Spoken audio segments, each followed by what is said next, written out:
Bonjour, on se retrouve pour parler des capacités et du développement spirituel. Alors, est-ce que le fait de faire apparaître certaines capacités psychiques, physiques,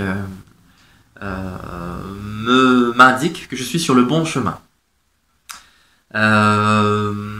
Oui et non. Alors, la réponse va être un petit peu tempérée. Alors il est vrai que lorsque je m'éveille et que je travaille sur une levée des barrières mentales, je vais tout doucement faire apparaître un monde apparemment nouveau, mais qui finalement était toujours présent sous les différents filtres. En rencontrant ces différentes réalités, je vais effectivement peut-être développer des capacités qui pour le commun sont extraordinaires, mais ce sont simplement les conséquences du retour à ma véritable nature, c'est-à-dire l'expérience de ce qu'est la réalité, en elle-même et pour elle-même. Je redeviens finalement ce que j'ai toujours été. Et donc ces capacités, je les avais simplement enfouies sous une couche, sous un ensemble de filtres.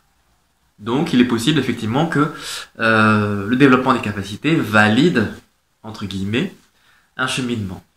Mais souvent c'est un frein également.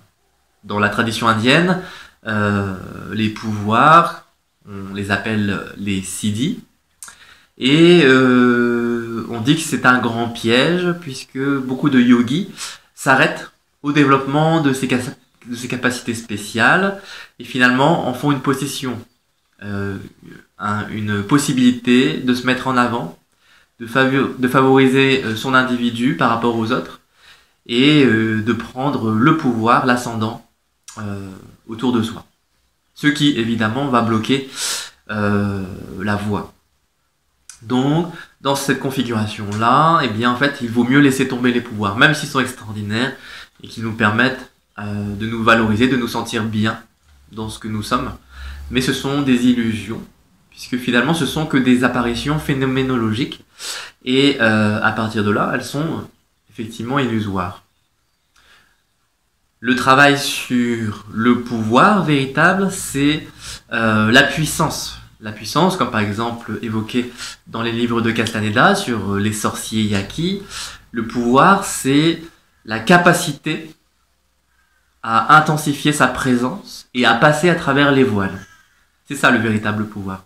Et non pas le développement de capacités hors normes, certes, mais qui restent relatives, puisqu'on sera quand même tout de même limité. Alors, le travail sur le pouvoir, ça peut se joindre au travail spirituel. Le développement spirituel va normalement nous permettre de découvrir tous les aspects de nous-mêmes. Donc il ne faudra pas laisser l'aspect physique de côté. L'aspect spirituel, ça ne veut pas seulement dire je suis juste un esprit et pas du tout un corps. Non, c'est s'incarner en tant qu'esprit. Si un des aspects, aussi bien l'aspect terrestre que l'aspect céleste, est délaissé, et qu'il n'y a pas de jonction entre les deux, je vais forcément être ralenti, voire complètement immobilisé dans ma démarche. Voyez pour vous-même, si vous êtes plutôt faible côté terre ou côté ciel, dans le travail qui est le vôtre, et ça peut alterner. On a des faiblesses d'un côté et de l'autre.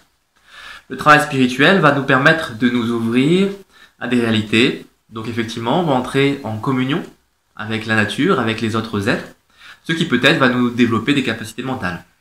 De compassion, peut-être de télépathie, d'intuition, de communication énergétique, de soins, etc. Et puis, l'ouverture spirituelle va mettre en contact avec des réalités mentales, des mondes extra-physiques, on va dire, qui sont perceptibles seulement certains sens hors les 5 sens de base. Et dans ce sens, on va toucher à des mondes non physiques, en tout cas non matériels, pour nous en tout cas. Et ces réalités-là vont nous faire apparaître peut-être effectivement quelques pouvoirs. Mais si on se les approprie et si on s'en charge, eh bien, le pouvoir va s'étioler et tout va rester coincé dans une case, même si on a l'impression de grandir dans ce pouvoir. Ceci n'est pas le véritable pouvoir, comme je l'ai indiqué tout à l'heure, mais une illusion de pouvoir. Ça va simplement renforcer l'ego dans son triomphe. Donc si vous voulez continuer à progresser, vous pouvez accepter tout ce qui se présente, mais essayez de ne pas non plus trop en faire un foin, c'est-à-dire relâcher, prendre de la distance par rapport à tout ceci.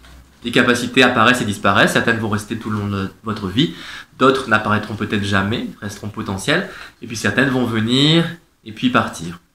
C'est simplement se détacher de ces pouvoirs superficiels et entrer dans la véritable puissance qui est celle de l'être et qui mène tout doucement à la conscience qui est omniprésente et omnipénétrante.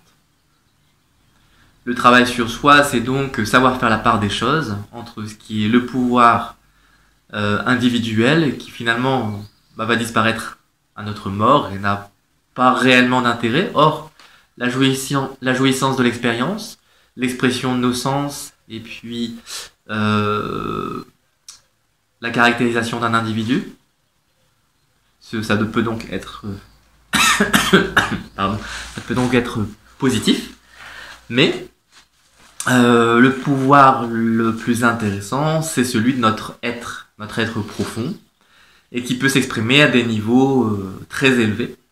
Et c'est plutôt cette rencontre-là que je vous invite à aller chercher. Voilà, c'est tout pour aujourd'hui. Je vous souhaite une belle pratique, et je vous dis à bientôt.